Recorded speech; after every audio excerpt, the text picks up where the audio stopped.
Hello dear friends, good morning to all. You all are most welcome to e-learning class carried out by T.V. Patel Higher Secondary School.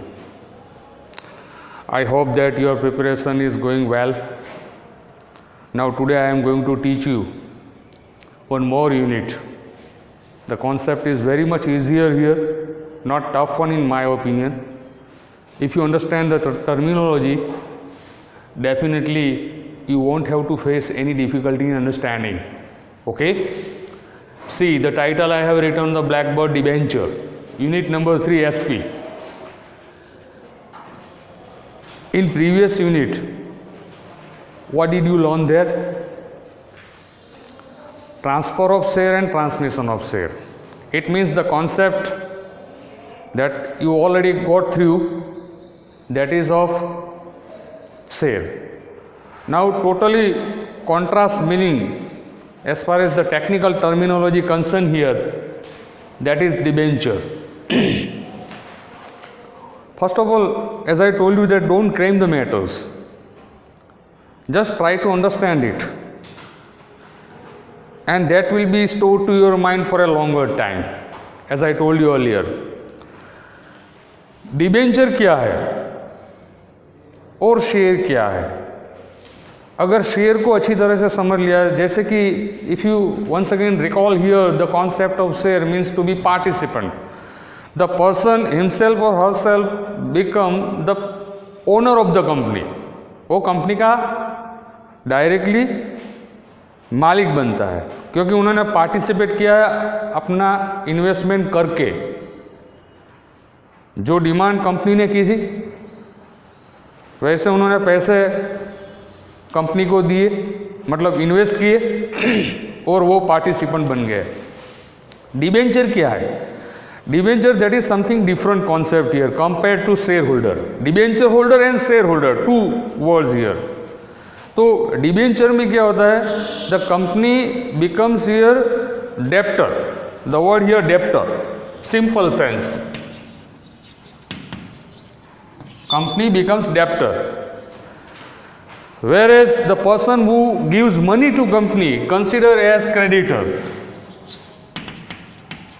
Two words you need to understand here. अगर आपको ये बात समझ में आ गई तो समझ लेना मेरा काम पूरा हो गया. बहुत ही सिंपल सा यूनिट है, बहुत ही मज़ेदार. जैसे कि मैंगो जैसा स्वीट है. आप मैंगो खाते हो और कितना स्वीट लगता है, ऐसा ही यूनिट स्वीट है. बहुत ही सिंपल सा यूनिट और बिल्कुल समझ में आ जाएगा. तो you may not consider debenture holder as share holder, you may not consider share holder as debenture holder. देखते हैं क्या है. जैसे कि मैंने बताया आपको पहले भी कि you will find out the chain of units here. First one, second one, third one, fourth one. तो ये पूरी चेन बनती है और ये चेन के हिसाब से ही आपको लर्निंग करनी है. और इसके हिसाब से जो भी क्वेश्चन आते हैं 1 मार्क के, 2 मार्क के, 3 मार्क के, जैसे कि 10 मार्क है. पहला सेक्शन 10 मार्क का मल्टीपल चॉइस क्वेश्चन MCQ, 10 में से 10 आ सकते हैं. दूसरा पॉइंट है तुरंत ही इसके बाद फॉलो होता है 1 line based answer, that you will follow there. 1 line question, तो एक ही शब्द और एक ही लाइन में आपको आंसर देना है. इसके 10 क्वेश्चन होते हैं इस मुद्दे में. तो 10 + 10 = 20, 20 मार्क तो ये हो गए. तो जो स्टूडेंट अच्छी तरह से कंटेंट को समझता है 20 में से 20 उसको मिल सकता है. Okay, definition of debenture. The term debenture is derived from the Latin word debere. Latin language है, इसमें एक वर्ड है डिबेर, DEBER, डिबेर. तो डिबेर वर्ड से वो उनको लिया गया है, डिबेर. और डिबेर का मतलब क्या होता है? डेप्ट. That is very important here. जैसे कि हम क्रेडिटर और डेप्टर हिंदी को समझना चाहते हैं. मैं एवरेज स्टूडेंट की बात कर रहा हूँ. ब्रिलियंट स्टूडेंट तो समझ जाते हैं, लेकिन एवरेज स्टूडेंट को मैं समझाऊँ. क्रेडिटर किसको बोलते हैं? जो लेने वाला होता है उसको क्रेडिटर बोलते हैं. और डेप्टर किसको बोलते हैं? देने वाला. गुजराती में अगर मैं आपको समझाऊँ बहुत अच्छी तरीके से आप समझ आएंगे। देवादार અને લેણદાર, दो वर्ड है, देवादार અને લેણદાर। तो देवादार डेट मीन्स डेप्ट, जैसे कि बहुत से, और लेणदार जिसको बोलते हैं क्रेडिट, क्रेडिटर, क्रेडिट जिसको बोलते हैं, उसको लेना है किसी के पास से। बस यही कॉन्सेप्ट आपको समझना है। The term debenture is derived from the Latin word debere, meaning, इसका मीनिंग है डेप्ट। Thus it can be said that debenture is a document denoting डेप्ट ऑफ द कंपनी। ये जो पूरा यूनिट है ना debenture, highlighting here something about the concept of डेप्ट of company.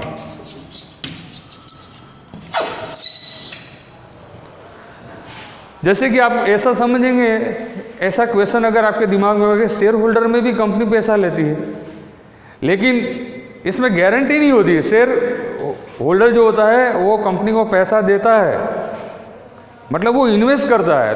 Company will not give the guarantee to the person that you will earn here.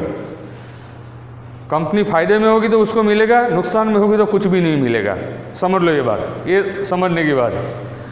यहाँ क्या है, company borrow money from someone.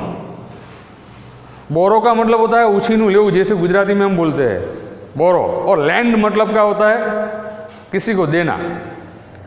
तो यहाँ कोई व्यक्ति जो है कंपनी को एक करार के, कॉन्ट्रैक्ट के आधार पे कुछ पैसे वो कंपनी को देते हैं, इसीलिए वो क्रेडिटर कहे जाते हैं, इसको क्रेडिटर बोलते हैं। अगर आप किसी को पैसा देते हैं तो it means that you are creditor. और जो लेने वाला होता है वो डेप्टर। डेप्टर क्या है, क्योंकि उनको भुगतान करना पड़ेगा करार के हिसाब से, 5 साल के बाद, 10 साल के बाद, जो भी होता है। तो ये कॉन्सेप्ट है बिल्कुल सिंपल सा, समझ गए। तो it can be said that debenture is a document denoting डेप्ट ऑफ द कंपनी। मैंने ये समझाया डेप्ट ऑफ द कंपनी क्यों है, क्योंकि जब तक वो भुगतान नहीं करेगी तब तक वो डेप्टर के रोल में रहेगी कंपनी। और क्रेडिटर कौन रहेगा, जो जिन लोगों ने इन्वेस्ट पैसे, यहाँ इन्वेस्ट शब्द में इस्तेमाल नहीं करूँगा, पैसे दिए हैं, to give money. Creditor means the person who gives money to XYZ। Here you will understand company. Debenture is a type of document issued under the common seal of the company acknowledging the debt. Sir Francis Parmar ने ये definition दी है। Debenture is a document containing N acknowledgement of indebtedness issued by the company under its common seal and giving an undertaking to repay the debt. Repay the debt. Repay the debt. Repay शब्द है, repay debt। तो जिन जिन लोगों ने company को पैसे दिए हैं उनको कंपनी की जिम्मेवारी बनी, it's a responsibility of company to return money. इसीलिए ये कॉन्सेप्ट बहुत ही सिंपल और बहुत ही मज़ेदार है, समझ में आ जाता है। That will be store to your mind here very easily. तो रिपे करना पड़ता है एट ए स्पेसिफिक रेट और at the option of the company. Rate शब्द का ऐसा रेट में समझाऊँ कि कंपनी करार करती है कि ये फिक्स। शेयर बाजार में क्या होता है, आप जंप लगा के बहुत, मतलब 15%, 20%, 20%, 30%, इवन डबल 100% कुछ महीनों में कमा सकते हैं। यहाँ क्या है, फिक्स रेट पे जो देने वाला होता है पैसे, उनको इंटरेस्ट मिलता है। जैसे कि तय किया गया 8%, 10%, 12%। इसमें ना फ्लक्चुएशन होगा, ना अप जाएगा ना डाउन जाएगा। समझ लो बात। आज मैंने 10,000 रुपये या 10 लाख रुपये कंपनी को दिए तो इसके इंटरेस्ट जो तय किया हुआ वो मुझे फिक्स रेट पे मिलता रहेगा। तो यहाँ डिबेंचर होल्डर को किसी भी प्रकार का रिस्क नहीं होता। Whereas you will find out the risk covered by share holder. वहाँ अगर आपने 100 रुपये का शेयर लिया है, 10 रुपये का भी हो सकता है, और 100 रुपये का शेयर 1000 रुपये का भी हो सकता है। This is the gap here between this two concept. Keep in mind share and debenture. तो डिबेंचर वाला जो व्यक्ति हो वो आराम से घर पे जाके सो जाएगा, उनको कोई किसी भी प्रकार की दिक्कत चिंता नहीं होगी, क्योंकि उनको वो रिटर्न मिलने वाला है जो तय किया गया करार के आधार पे।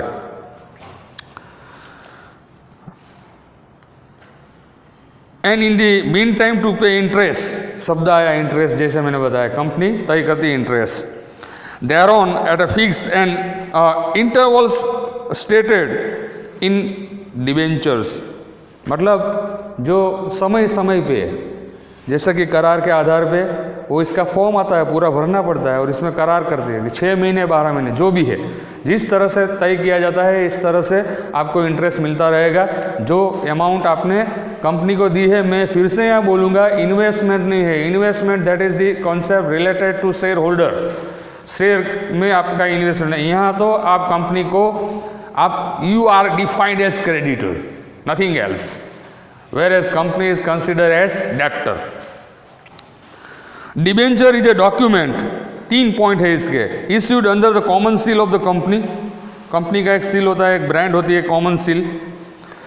Acknowledging the dept of specified amount means defining here the dept of amount here in which till the principal amount is repaid, interest at specific rate is payable under the contract. मैंने शब्द ये भी आता है contract, यहाँ contract होता है जब पैसा व्यक्ति कोई इन्वेस्ट करता है, इसमें कॉन्ट्रैक्ट नहीं होता इन्वेस्टमेंट यहाँ, क्योंकि ये कॉन्ट्रैक्ट यहाँ पैसा दिया जाता है, कंपनी को डायरेक्टली पैसा पे करते हैं वो, इसीलिए। तो व्यक्ति के हिसाब से कोई रमेश के नाम का कोई व्यक्ति है, महेश को पैसा देता है तो वो रमेश महेश के पास से इंटरेस्ट लेगा, वैसा ही यहाँ कंपनी को पैसा देता है, बस आपको समझना ये है। तो एक स्पेसिफिक टाइम होता है और टाइम पीरियड के हिसाब से उनको कंपनी जो है भुगतान करेगी, इंटरेस्ट के रूप में उसको रीपे करेगी। A charge is created on the assets of the company. तो कॉन्ट्रैक्ट के हिसाब से ये समझ लो, जिस व्यक्ति ने पैसे दिए हैं वो डिबेंचर होल्डर कहलाया जाएगा। That is the commercial word here, debenture. Debenture का मतलब that word is derived from debere, Latin word, and debere means डेप्ट। तो डेप्टर कौन है? कंपनी है, इसीलिए डिबेंचर होल्डर शब्द को समझना है आपको इस तरीके से। Okay dear friends, see the concept is very simple here. I discussed the definition. 3 or 4 lines I will take up here. Thus joint stock companies established under the Companies Act issues debenture for long term capital requirement. The debenture can be redeemed after a fixed period. A relationship of debtor and creditor is created between the company and the debenture holder. It's a contract relationship here between a debenture holder and company. The debenture holder does not get a right to vote. जैसे कि share holder होता है, उनको right होता है voting देने का, यहाँ डिबेंचर होल्डर का कोई वोट देने का अधिकार नहीं होता। He won't do any interference in the matter of company. Debenture holder especially, shareholder may interfere there because the investment is there and he is considered as the owner of the company. Here debenture holder is not the owner, keep in mind, whereas shareholder is the owner, क्योंकि उन्होंने वहाँ पे पैसे invest किए हैं, यहाँ पैसे दिए हैं। Okay, the concept is very simple here. Going ahead, a relationship of debtor and creditor is created between the company and the debenture holder. The debenture holder does not get a right to vote in company, not having the right. See the difference you will going to face in a share holder and debenture holder. तो आप ये दोनों concept अगर clear है तो उनकी gap आप कर पाएंगे। एग्जाम में भी ये 3 मार्क की या 4 मार्क में आ सकता है। Cannot participate in the management of the company. Participation उनका मैनेजमेंट में नहीं होता, मतलब इंटरफियरेंस नहीं होता। But debenture holders can appoint debenture trustee to safeguard their interest. मतलब जो डिबेंचर होल्डर होता है उनका जो इंटरेस्ट मिलता है, अगर वो इंटरेस्ट के बारे में कोई दिक्कत है कंपनी की ओर से तो एक ट्रस्टी का निर्माण किया जाता है, एस्टैब्लिश किया जाता है, एक ग्रुप होता है, वो सेफ गार्ड बन के काम करते हैं डिबेंचर होल्डर का। When the company goes into liquidation the debenture holders are paid their money on priority basis of selling the assets of the company. The last point that is very important here. क्या समझे आप कि अगर liquidation word वहाँ पे है, liquidation का मतलब क्या, प्रवाहिता जिसको बोलते हैं। अगर कंपनी की स्थिति खराब होती है, इसको दैट पोजीशन इज कंसिडर और डिफाइंड एज लिक्विडेशन। तो अगर कंपनी बंद करने की स्थिति होता है तो see the first priority is given to debenture holder. Company जो, क्योंकि company is consider as debtor here, वो डेप्टर है, तो डेप्टर के हिसाब से उनको पहली भुगतान जो है वो डिबेंचर होल्डर को करेंगे, उनको पैसे देने पड़ेंगे। अगर बाद में कोई एसेट बचती है तो वही शेयर होल्डर को मिलती है। तो यह टोटली कॉन्सेप्ट शेयर होल्डर होता है, इसके पास वहाँ पे रिस्क होता है, यहाँ बिल्कुल रिस्क नहीं होता डिबेंचर होल्डर में, उनको समय समय पे उनको इंटरेस्ट मिलता रहता है। तो ये अच्छी तरह से आप गैप समझ गए। Okay dear friends, refer the video frequently, have a note of the video frequently and try to understand it. I deliver in a very simple sense here the concept of debenture. Thank you very much.